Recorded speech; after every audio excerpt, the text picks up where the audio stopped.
डाल दो सब लोग, नेटवर्किंग, और आगे लिख लेना बिजनेस नेटवर्किंग, ऑब्लिक में कर लेना चाहे बिजनेस नेटवर्किंग।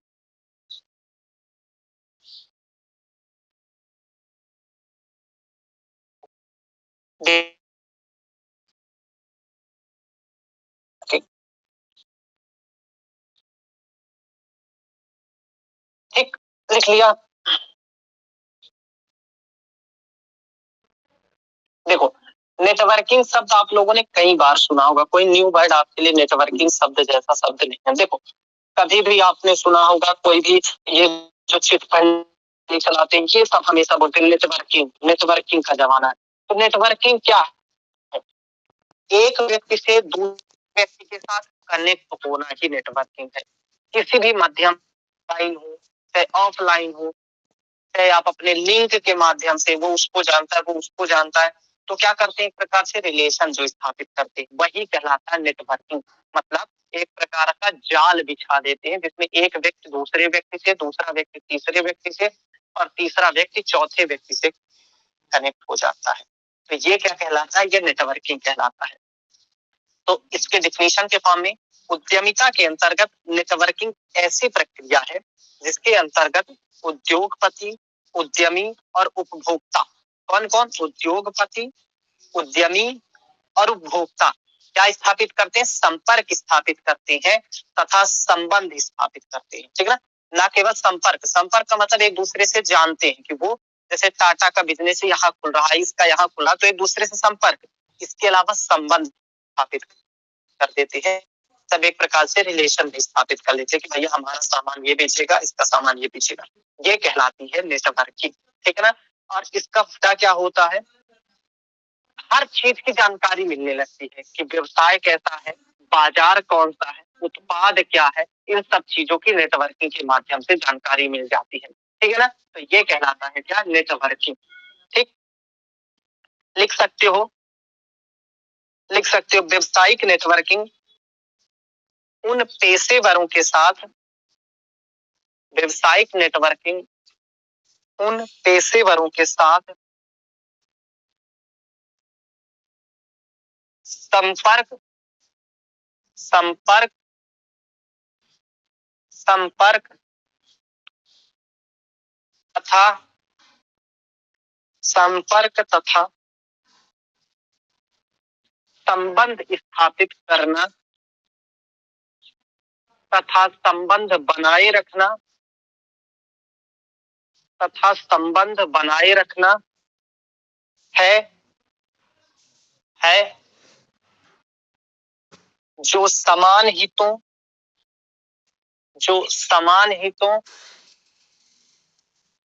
लक्ष्यों या व्यवसाय संबंधी जानकारी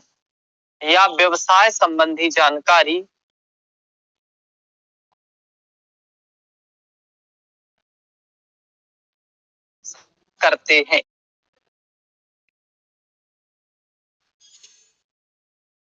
साझा करते हैं।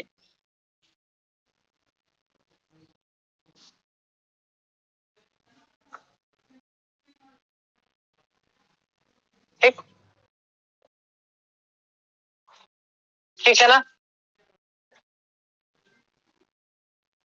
अब इसकी विशेषताएं लिखो, इसकी विशेषताएं लिखो। पहली विशेषता लिखो, संपर्क का सशक्त माध्यम, संपर्क का सशक्त माध्यम, संपर्क का सशक्त माध्यम। ठीक है ना, एक दूसरे से रिलेशन स्थापित करना है तो इसके माध्यम से किया जा सकता है। दूसरा लिखो, ऑफलाइन और ऑनलाइन दोनों प्रकार की नेटवर्किंग, नेटवर्किंग ऑफलाइन मोड में भी होती है और ऑनलाइन मोड में भी होती है। ठीक है ना, ऑफलाइन और ऑनलाइन दोनों प्रकार की नेटवर्किंग। तीसरा लिखो, विभिन्न साधनों का, विभिन्न साधन, नेटवर्किंग करने के लिए कई चीजों का प्रयोग होता है। सोशल नेटवर्किंग, सोशल मीडिया का प्रयोग किया जाता है, प्रिंट मीडिया का प्रयोग किया जाता है, इलेक्ट्रॉनिक मीडिया का प्रयोग किया जाता है। ठीक है, इन सब मीडिया का प्रयोग किया जाता है। सामान्य और विशिष्ट हितों एवं आवश्यकताओं की पूर्ति, सामान्य और विशिष्ट हितों एवं आवश्यकताओं की पूर्ति। ठीक ना, इसमें सामान्य हित भी आ जाते हैं कि भैया कौन क्या कर रहा है, इससे संबंधित हित भी आ जाता है।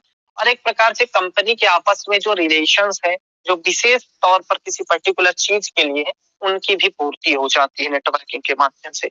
जानकारी साझा, ठीक है ना, नॉलेज शेयरिंग जो बोला जाता है कि आप कुछ जानकारी जानते हो तो उसको बता सकते हो, वो कुछ जानकारी जानता है तो आपको बता सकता है। व्यवसायिक संबंधों को प्रगाढ़ बनाने में सामाजिक संबंध भी और व्यवसायिक प्रकार से रिलेशन अच्छा हो जाता है। सोच भी समान हो जाती है, हित भी मिलने लगते हैं। स्वार्थ का तत्व निहित होता है। कहीं ना कहीं नेटवर्किंग के माध्यम से स्वार्थ का तत्व भी निहित होता है। क्यों? क्योंकि आप एक व्यक्ति से दूसरे व्यक्ति से जुड़ रहे हैं तो आपका कुछ ना कुछ उससे हित होगा, तब जुड़ रहे हैं। और वो आपसे जुड़ रहा है, क्यों? तो उसका भी कुछ ना कुछ हित होगा आपसे, तब वो आपसे जुड़ रहा है। आप उससे भी स्वार्थ के वजह में जुड़ रहे हैं कुछ ना कुछ, और वो आपसे भी कुछ ना कुछ स्वार्थ के वजह में जुड़ रहा है। तो इस प्रकार स्वार्थ कहीं ना कहीं इसमें अंतर्गत होता है। अब देखो, नेटवर्किंग मैंने कहा था ऑफलाइन भी हो सकती है, ऑनलाइन भी हो सकती है, और अन्य माध्यम से भी हो सकती है। तो जैसे देखो, ऑफलाइन मोड में कैसे, आप किसी के पास चले जाओ, व्यक्तिगत नेटवर्किंग कर लो, भाई उससे जान पहचान कर लो, घर के पड़ोस का है, या फिर कोई सम्मेलन कर लो। आवाज तो आ रही ना, वॉइस तो प्रॉपर आ रही ना, वॉइस तो प्रॉपर आ रही ना, एक बार बता दो सर। आ रही। तो कैसे, देखो नेटवर्किंग कैसे करते हो आप लोग, आप किसी से व्यक्तिगत संपर्क स्थापित कर लो, सिंस आप उसके पास चले जाओ, बातें कर लो, या तो ये माध्यम हो सकता है, या फिर आप सभा आयोजित करो, सम्मेलन कर लो, उत्सव समारोह कर लो, या फिर आप एक प्रकार से धार्मिक आयोजन करना स्टार्ट कर दो, मतलब कोई आयोजन करना स्टार्ट कर दो।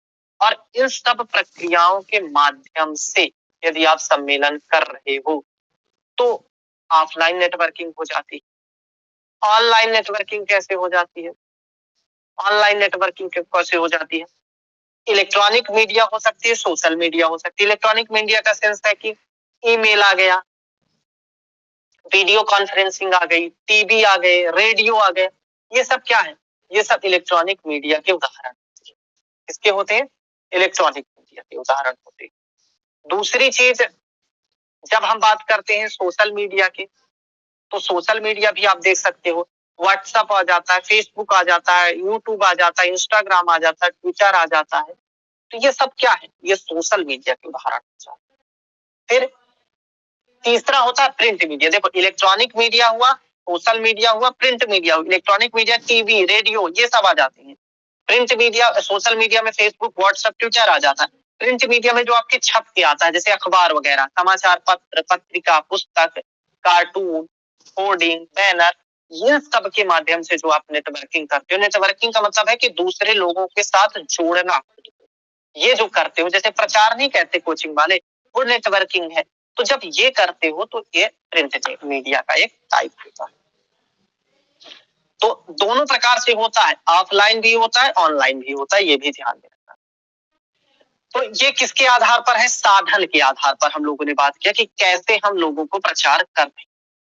फिर कई बार हम लोग जो नेटवर्किंग कर रहे हैं, यानी जोड़ रहे हैं, वो उद्देश्य के आधार पर भी नेटवर्किंग करते हैं। उद्देश्य के आधार पर मान लो कैसे, जैसे हम व्यवसाय के लिए किसी से जुड़ रहे हैं, मतलब व्यवसायिक कार्य के लिए, भाई हमारा बिजनेस इससे है, इससे हमारा बिजनेस है, इसलिए हम इस कंपनी के साथ जुड़ रहे हैं। जैसे टाटा ने स्टील खरीदा, स्टील बेचने के लिए महिंद्रा के पास गया, तो महिंद्रा और टाटा के बीच एक रिलेशन हुआ, तो वो एक मीडिया हो जाती है। ठीक, तो इसी प्रकार अन्य भी मीडिया हो जाती है। ठीक है, तो ये जो मीडिया होती है, ये व्यवसायिक मीडिया के आधार पर हो जाती है।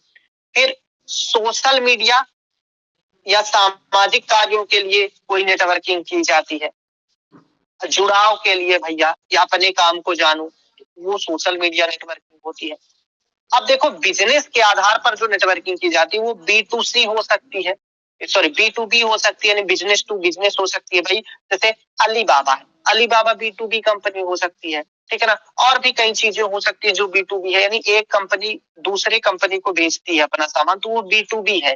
तो फिर वो उपभोक्ता तक लास्ट में आता है, मतलब फिर वो कंपनी, जैसे एक एग्जांपल समझो, महिंद्रा गाड़ी बनाती है, ठीक है ना। महिंद्रा गाड़ी के क्या बनाती है, पार्ट बनाती है, और उन पार्टों को महिंद्रा कंपनी खरीदती मान लो टाटा आयरन से है, टाटा स्टील कंपनी से, टिस्को से। तो क्या होगा, टिस्को अपना सामान महिंद्रा को बेच रहा, तो B2B बिजनेस कर रहा, और फिर महिंद्रा उस सामान को आपको बेच रहा, तो फिर वो B2C कर रहा, ठीक है ना। तो B2C बिजनेस हो सकता है। तो इस बिजनेस के आधार पर भी कहीं ना कहीं संपर्क स्थापित किए जाते हैं। अब लिखो नेटवर्किंग की आवश्यकता के कारण, लिखो नेटवर्किंग की या व्यवसाय में नेटवर्किंग की आवश्यकता के कारण, ये क्वेश्चन पूछे या लाभ पूछे या महत्व पूछे, सेम टू सेम आंसर लिखना है।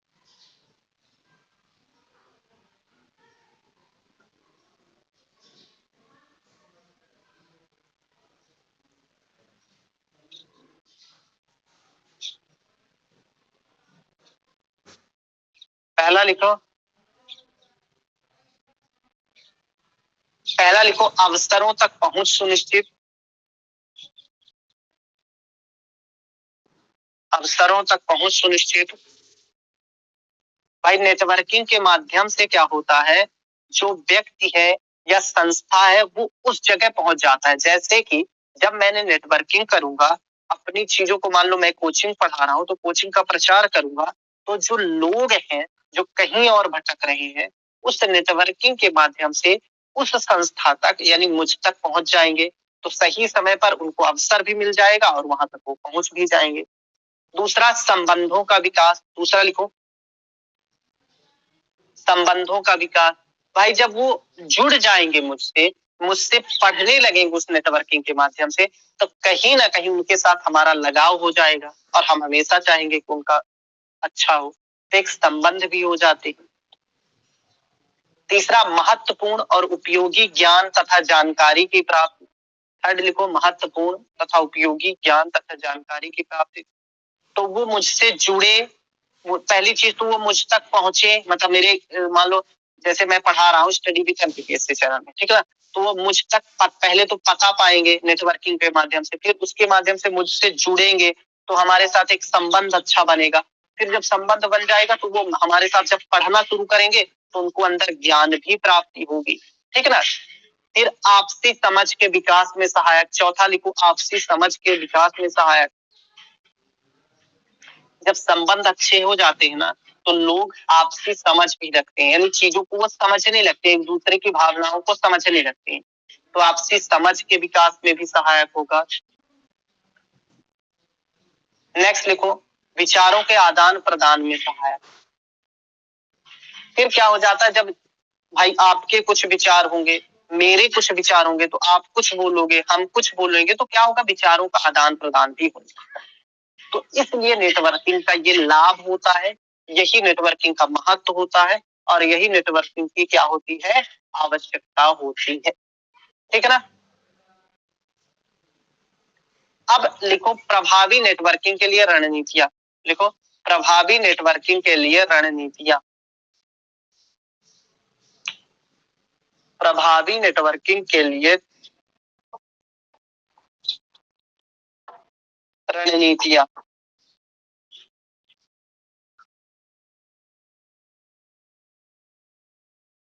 देखो अब कैसे हम एक लोग से दूसरे लोगों के साथ जुड़ सकते हैं, तो कैसे जुड़ सकते हैं, सिंपल सी चीज है, जब मैं उस व्यक्ति के साथ व्यक्तिगत संपर्क में आ जाऊंगा तो ज्यादा अच्छे तरीके से नेटवर्किंग होगी। नेटवर्किंग मतलब एक प्रकार से जुड़ाव, और जुड़ाव के बाद संबंध अच्छा होना, ये दोनों आ जाते हैं। तो पहला प्रत्यक्ष संपर्क द्वारा, जब मैं डायरेक्ट उससे जाके मिलूंगा। दूसरा, यदि प्रत्यक्ष संपर्क नहीं हो रही है तो किसी काम के द्वारा, कि जैसे व्यवसाय का कुछ काम है, जैसे पढ़ाने का काम है, तो आप क्लास में आओगे तो हमारा रिलेशन हो जाएगा, या फिर आपसे हमारी कॉल पर बात होगी तो हमारा एक रिलेशन हो जाएगा। तो किसी न किसी एक माध्यम के थ्रू, जो उचित माध्यम उसके थ्रू जुड़ सकते हैं। तीसरा समय समय पर एक प्रकार से सम्मेलन और सभाएं आयोजित करके, जो कहते हैं ना टाइम टाइम पे मीटिंग का आयोजन कर करके, टाइम टाइम पर मीटिंग का आयोजन करके भी हम लोग एक अच्छे तरीके से एक दूसरे से क्या कर सकते हैं, नेटवर्किंग के माध्यम से जुड़ सकते हैं।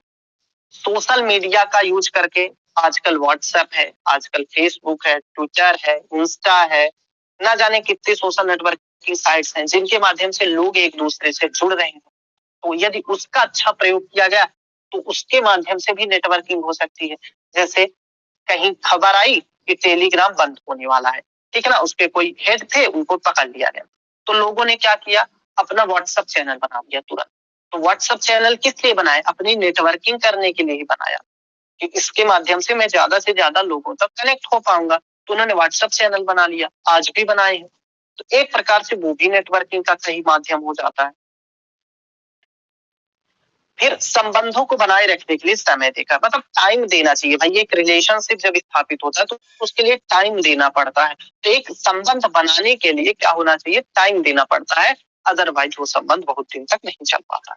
तो ये सब चीजें यदि हम करते हैं, और जैसे टाटा कंपनी ने कुछ बनाया तो इसके लिए उससे सबसे कोरिलेशन पर है, टाइम टाइम पर मीटिंग कर रहा है, टाइम टाइम पर उनके लीडर्स मिल रहे हैं, तो क्या होगा, उससे नेटवर्किंग अच्छी होगी। तो इस प्रकार नेटवर्किंग बहुत बेहतर कराई जा सकती है, और एक नेटवर्किंग अच्छी कराने के लिए हमें उपरोक्त कार्य करने चाहिए। उपरोक्त विवेचन से स्पष्ट है कि नेटवर्किंग सामाजिक, सांस्कृतिक और व्यवसायिक संबंधों को विकसित करने में अत्यंत उपयोगी है। तथापि नेटवर्किंग उचित व्यक्ति अथवा संस्था के साथ उचित माध्यम और उचित समय पर एवं नैतिकता के अनुरूप होनी चाहिए। नेटवर्किंग ऐसा नहीं नेटवर्किंग होनी चाहिए कि भैया किसी का मर्डर करना है या किसी की हत्या करनी है तो आप सुपारी देने के लिए नेटवर्किंग करो। ये नेटवर्किंग नहीं, ये माध्यम उचित नहीं। नेटवर्किंग है आप अपना प्रोडक्ट कुछ किए हो, उसको बेचो, वो नेटवर्किंग, वो अच्छी चीज है, वो गलत चीज नहीं है। प्रोडक्ट बेचना गलत चीज